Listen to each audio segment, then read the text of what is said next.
Hello दोस्तों, आप लोगों का स्वागत है मेरे यूट्यूब चैनल कंपटीशन क्लास में। आज मैं लेकर आया हूँ मुगल साम्राज्य भाग 3, है ना। ये बहुत इंपॉर्टेंट, इसमें सारे क्वेश्चन है मुगल साम्राज्य से संबंधित जो अक्सर एग्जाम में पूछे जाते हैं, कॉम्पिटेटिव एग्जाम्स में और भी बहुत सारे एग्जामों में ये पूछे जाते हैं, है ना। तो ध्यान से देखिएगा सारे क्वेश्चन को और याद कर लीजिएगा, है ना। तो शुरू करते हैं क्वेश्चन नंबर 1 से। क्वेश्चन नंबर 1 है, हल्दी घाटी का युद्ध कब लड़ा गया था। हल्दी घाटी का युद्ध कब लड़ा गया था, तो इसका आंसर है 1576 ईस्वी में, है ना। 1576 ईस्वी में हल्दी घाटी का युद्ध लड़ा गया था। क्वेश्चन नंबर 2 में आते हैं, फैजी किसके दरबार में था, है ना। फैजी किसके दरबार में था, तो फैजी अकबर के दरबार में था। क्वेश्चन नंबर 3 में आते हैं, किसके समय में मलिक मोहम्मद जैसी ने पद्मावत की रचना की, है ना। किसके समय में मलिक मोहम्मद जैसी ने पद्मावत की रचना की, तो शेर शाह के समय में, है ना। शेर शाह के समय में मलिक मोहम्मद जैसी ने पद्मावत की रचना की। क्वेश्चन नंबर 4 में आते हैं, किसने चौसा की लड़ाई में हुमायूं को पराजित किया था, ना। चौसा की लड़ाई में हुमायूं को किसने पराजित किया था, तो शेर शाह ने पराजित किया था। शेर शाह ने चौसा के युद्ध में हुमायूं को पराजित किया था। क्वेश्चन नंबर 5 में आते हैं, चौसा की लड़ाई कब हुई थी, है ना। चौसा की लड़ाई कब हुई थी, 1539 ईस्वी में। 1539 ईस्वी में चौसा की लड़ाई होती है। क्वेश्चन नंबर 6 में आते हैं, हुमायूं का मकबरा कहाँ है। हुमायूं का मकबरा दिल्ली में है ना। दिल्ली में अभी वर्तमान जो दिल्ली भारत की राजधानी है उसी में हुमायूं का मकबरा है। क्वेश्चन नंबर 7 में आते हैं, किस मुगल शासक ने 2 बार शासन किया, है ना। किस मुगल शासक ने 2 बार शासन किया, हुमायूं ने, है ना। हुमायूं ने 2 बार शासन किया है। क्वेश्चन नंबर 8 में आते हैं, बीबी का मकबरा कहाँ स्थित है, तो बीबी का मकबरा वर्तमान के औरंगाबाद में स्थित है ना। औरंगाबाद जो महाराष्ट्र में पड़ता है।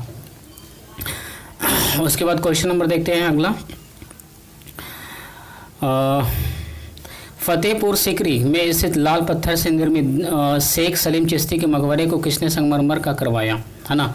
क्वेश्चन नंबर 9 है, फतेहपुर सिकरी में स्थित लाल पत्थर से निर्मित शेख सलीम चिश्ती के मकबरे को किसने संगमरमर का करवाया, तो जहांगीर ने, है ना। जहांगीर ने उस पर संगमरमर का परत चढ़ा दिया। क्वेश्चन नंबर 10 में आते हैं, किस मुगल शासक को पहले आगरा में दफनाया गया, बाद में उसकी एक अफगान विधवा सबको काबुल ले गई और वहाँ एक बाग में दफनाया, है ना। पहले जब बाबर मरा, बाबर इसका आंसर है, जब बाबर मरा तो उसे यहाँ दफना दिया गया, लेकिन और उसकी एक पत्नी आई, है ना, और वो उसे लेकर काबुल लेकर गई और एक बाग में जाकर दफना दी, है ना। तो इसका आंसर बाबर होगा। क्वेश्चन नंबर 11 में आता है, किस मुगल शासक को उपवनों और उद्यानों में अत्यंत अभिरुचि के कारण उपवनों का राजकुमार और मालियों का मुकुट कहा गया, है ना। किस मुगल शासक को उपवनों और उद्यानों में अत्यंत अभिरुचि के कारण उपवनों का राजकुमार और मालियों का मुकुट कहा गया, यानी कि ये ऐसे बादशाह थे जिनको वनस्पति विज्ञान में, मतलब जो भी है पेड़ पौधे में बहुत इंटरेस्ट था, है ना। बाग बगीचे में बहुत अच्छा लगता था इनको, इसलिए इनका नाम बाबर रखा, इसलिए इनको मालियों का मुकुट या उपवनों का राजकुमार कहा जाता था। ये शासक थे बाबर। क्वेश्चन नंबर 12 में था, कौन सा मुगल शासक था जिसने कुषाण साम्राज्य के पतन के बाद भारतीय साम्राज्य में काबुल और गंधार को शामिल किया, है ना। कौन सा मुगल शासक था जिसने कुषाण साम्राज्य के पतन के बाद भारतीय साम्राज्य में काबुल और गंधार को शामिल किया, तो ये हुमायूं था, है ना। हुमायूं ने ऐसा किया था। क्वेश्चन नंबर 13 में आते हैं, किस युद्ध को जीतने के बाद शेर शाह ने दिल्ली में अफगान सत्ता की स्थापना की, है ना। दिल्ली में अफगान सत्ता, बिलग्राम का युद्ध जीतने के बाद शेर शाह ने दिल्ली में अफगान सत्ता की स्थापना की। क्वेश्चन नंबर 14 देखते हैं, रानी दुर्गावती के समकालीन कौन सा मुगल बादशाह था, यानी जिस समय में रानी दुर्गावती शासन करती थी उस समय मुगल बादशाह कौन था, तो है ना अकबर था। अकबर के समय रानी दुर्गावती शासन करती थी। उसके बाद क्वेश्चन नंबर 15 में आते हैं, शाहजहाँ ने किस शहर में मोती मस्जिद का निर्माण करवाया था, ना। आगरा में मोती मस्जिद है। उसके बाद आते हैं क्वेश्चन नंबर 16 में, किस मुगल शासक ने जजिया नामक कर पूना लगाया, है ना। किस मुगल शासक ने जजिया नामक कर पूना लगाया, तो औरंगजेब ने जजिया नामक कर पूना लगाया था। क्वेश्चन नंबर 17 में आते हैं, अकबर के शासनकाल में अमल गुलजार नामक अधिकारी का क्या काम था, तो भूमि राजस्व का मूल्यांकन और संग्रह करना, है ना। भूमि राजस्व यानी कि भूमि जो कर होता था उसका ये संग्रह करते थे और उसे वसूला करते थे।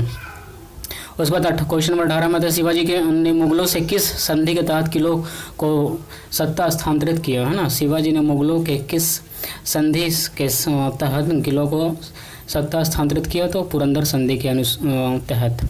क्वेश्चन 19 में आते हैं, गुरु गोविंद सिंह ने खालसा पंथ की स्थापना कब की, 13 अप्रैल 1699 में, है ना। गुरु गोविंद सिंह ने खालसा पंथ की स्थापना 13 अप्रैल 1699 ईस्वी में की। क्वेश्चन नंबर 20 में आते हैं, कौन सा मुगल बादशाह पहले तो अंग्रेजों का कैदी रहा और बाद में जीवन पर्यंत मराठों का पेंशन भोगी रहा, यानी कि लगभग ये पूरे जीवन है ना गुलाम की ज़िंदगी जिया हुआ शाह आलम द्वितीय था, है ना, शाह आलम द्वितीय।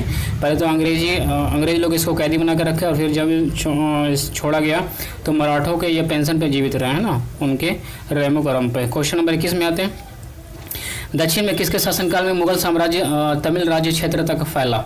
औरंगजेब के शासनकाल में, है ना। औरंगजेब के शासनकाल में औरंगजेब बहुत सारे युद्ध को लड़ा है और उसने लड़ते लड़ते पूरे मुगल साम्राज्य को तमिल राज्य तक फैला दिया। क्वेश्चन नंबर 22 में आते हैं, मुगल सत्ता की पुनर्स्थापना हुमायूं ने कब की?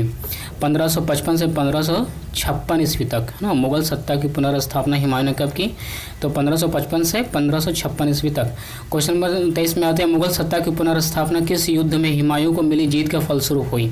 सरहिंद का युद्ध, है ना। सरहिंद के युद्ध में मुगल सत्ता की पुनर्स्थापना हुमायूं ने की, है ना। जो अभी मैं तुमको आप लोगों को बता चुका हूँ कि हुमायूं जो था वो 2 बार शासन कर चुका। तो पहले तो वो हार चुका था, उसके बाद दूसरा बार सरहिंद के युद्ध में उसने फिर से पुनर्स्थापना की मुगल सत्ता की। क्वेश्चन नंबर 24 में आते हैं, किस मुगल बादशाह की मौत दीन पनाह पुस्तकालय की सीढ़ियों से गिरने के कारण हुई? है ना, यानी कि एक पुस्तकालय था उसकी सीढ़ियों से गिरने से हुई हुमायूं की मृत्यु। हुमायूं गिर गया था ना पुस्तकालय की सीढ़ी से, दीन पनाह पुस्तकालय का नाम था। क्वेश्चन नंबर 25 में आते हैं, किस मुगल बादशाह के दुर्भाग्य पर व्यंग करते हुए लेन पोल ने लिखा है, वह जीवन भर ठोकरें खाते रहा और ठोकर खाकर ही अपने जीवन का अंत हो गया, है ना। उसके जीवन का अंत हो गया हुमायूं के बारे में ऐसा लिखा है लेन पोल ने, उसके जीवन पर व्यंग कसते हुए, है ना। मतलब कहने का अर्थ है उनके जीवन में हमेशा परेशानियाँ ही थी। ये थे सारे 25 क्वेश्चन जो बहुत ही इंपॉर्टेंट है मुगल साम्राज्य से संबंधित दोस्तों।